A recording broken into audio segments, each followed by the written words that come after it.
Kézen fogva vezetsz, tanácsoddal igazgatsz, végül dicsőségedbe fogadsz be engem. Hiszen ha te velem vagy, aki a mennyben laksz, ki mást kívánhatnék a földön rajtad kívül? Testem és szívem lehet, hogy cserben hagy, de Isten mindig erős kőváram marad. Ő az én dicsőségem örökké. Istenem, akik eltávolodnak tőled, mind elpusztulnak. Bizony, elpusztítod, akik hűtlenül elhagynak téged. Milyen jó a közeledben élni, Istenem. Benned bízom, örökkévaló Isten, és hirdetem tetteidet mindenkinek.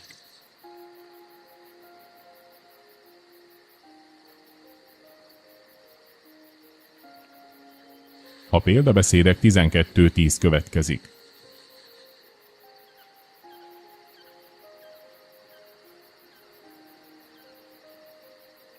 Az igaz ember jól bánik még az állataival is.